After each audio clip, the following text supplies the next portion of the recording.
There was a decade of time in my life where I always had a newborn, was pregnant, or had one or more children under the age of 7. In this video, I'm going to share 7 tips I learned about having a newborn, and you'll notice a lot of them are about sleep, one of the most precious commodities for a mom with a little baby. So here they are. Number 1, sleep training. I had to learn this the hard way. I remember we were in Germany because my husband was in the military when my first baby was born. I felt so worried that I was not being a good mom if I let him cry at night. So we were up at night, mostly me, because my husband had to go to work the next morning.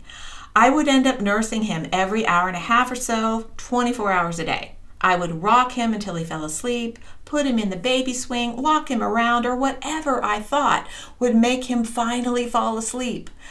I became exhausted and had a hard time functioning during the day because I had to try to catch sleep whenever my baby did. And I never woke from a precious few hours or sometimes few minutes of sleep without hearing my baby crying. What I learned was that sleep training was the answer. Once I trained him to sleep at night and created a nap routine during the day, he became a content and happy baby, and I had the sleep I needed to be the mom I wanted to be and the energy I needed to get things done during the day. From then on, I sleep trained every baby I had, and when I laid them down in their cribs at nap time or bedtime, they simply went to sleep without fussing. All I had to do was lay them in the crib, done. It was magical and brought a sense of peace to our home. I learned that I needed sleep, and once I learned how I and my baby could both get an adequate amount, everything changed. If you need some specific tips on how to do effective sleep training, I'll put a link in the description below to the Bedtime Battles playlist and a specific video about how to get your baby to sleep through the night. Number 2, a bed to carry around the house. One of our wonderful neighbors in Germany gave me a portable bed that could be carried around. Some people call it a Moses bed. You can get one made of wicker, but mine was cloth. This item made laying the baby down for a nap at any time of day and in any place I was around the house easy and convenient. I found it so helpful with a newborn for the first 2 to 3 months. Each day I would pack the bassinet with a couple of outfits, a travel pack of wipes, a few diapers, nursing pads, his binky, and a few swaddling blankets. I could be folding laundry in the living room, cooking a meal in the kitchen, or whatever. And I would just grab his bassinet with him in it and go from place to place in the house.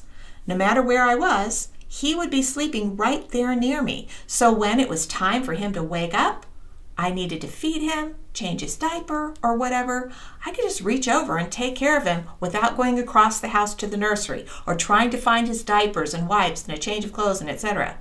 This made my day flow without constantly having to stop and travel around the house to take care of him. All the stuff was right there with him and with me. And newborns sleep a lot, off and on throughout the day, so it was great for me to have his little bed right by me all the time.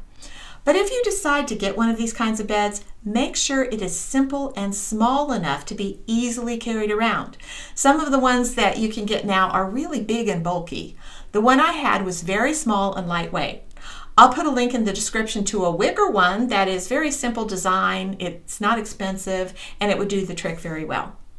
Number 3, don't immediately get baby out of bed. One of the mistakes I made with my first baby was to get him up as soon as I saw he was starting to stir from his sleep.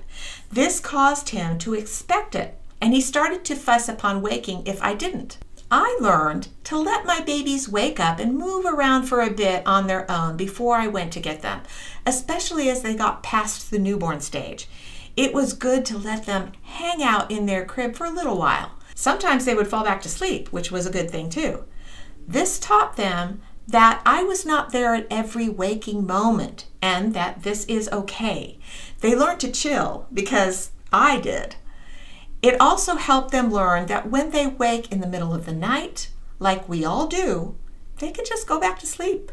They didn't have to expect mom to come in every time they woke up at night. So unless they are really crying for you, give it a few minutes for them to stir and wake up before going in to get them out of bed. Number 4, no snaps, buttons, or zippers at night. I learned that the best way for both baby and me to get the most sleep at night was to make changing a diaper as quick and easy as possible. No snaps, buttons, or zippers. Very quickly, I learned to use baby nightgowns instead of onesies or footed PJs for newborns.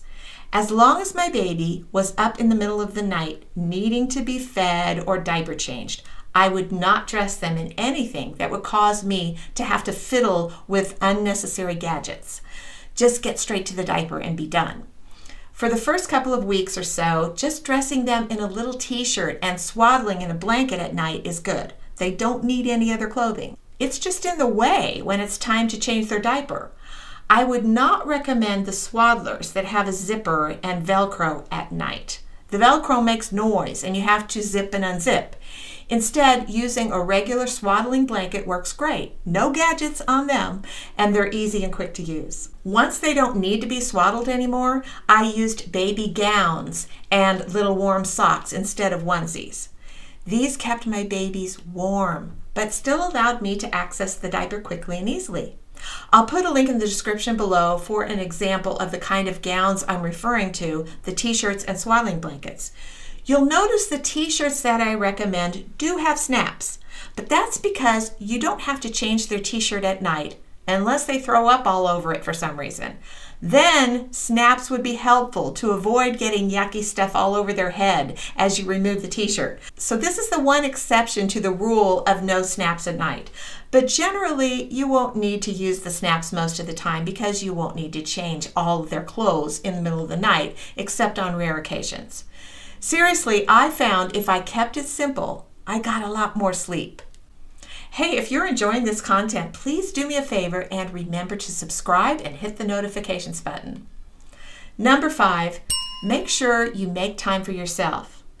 I had a little bit of a disadvantage with my first baby. We were in Germany and I didn't have any family to help, no one to watch the baby while my husband and I went out for an evening, etc. But I learned that I needed time to rejuvenate. I had to get some time alone just to keep my sanity and be the best mom I could be. Once I realized that taking care of my baby meant that I had to take better care of myself, I made specific plans to do it. It's very easy to be so deeply involved in the care of your baby that you forget about taking care of yourself, and you might ignore your husband and his needs, which can cause damage to your marriage. And you can even just lose sight of the rest of the world. One of the best tips I can give is to remember, the baby is not your whole world. You are his, but he's not yours. And you need time to take it easy and relax.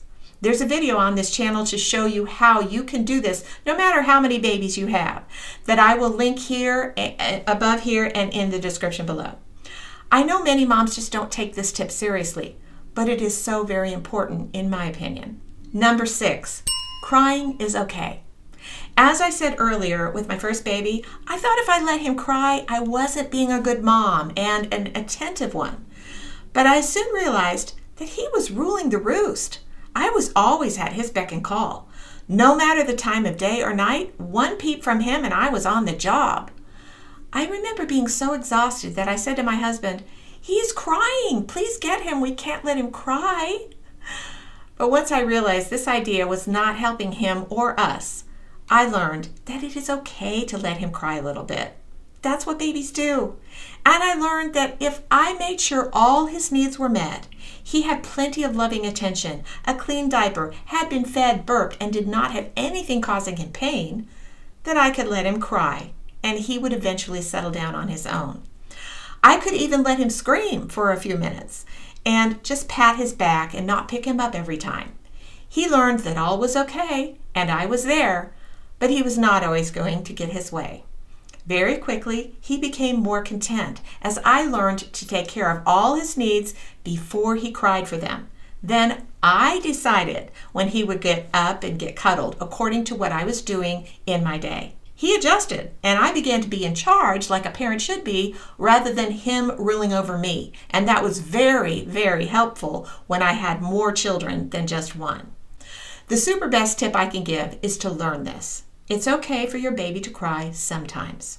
For information about how to tell when it's okay to let a baby cry, see the video link in the description below that will tell you exactly when and when not to let them cry. Number 7, everything is going to change. There is good and bad in this next tip. It's about a mindset. Keep in mind that everything is going to change. That is a really helpful and encouraging mindset when things are hard and you're feeling overwhelmed. When you are tired, your baby's fussy, and the house is a mess. The idea that this stage in life is going to pass is comforting at that moment. But it also means that in those moments when you are snuggling with a loving, warm little baby, this will also change. You won't have these moments to enjoy forever. So, soak them in. And the idea that everything is going to change also means that today, if your child can't master getting their shoes tied, they throw up on your new dress, they spill juice all over the floor, or when they get a little older are struggling with reading, this will also change. Your child will not do these things at 18 years old, right? The struggles they have or the parenting mistakes you make here and there will all work out if you are doing your best. So keep at it and know everything will be okay. Basically, chill out and don't worry. You can do this parenting thing. You really can. Parents, you can do this. Click on the screen now to see the next video to help you become the best parent you can be. Thanks for watching, and I hope to see you here next time.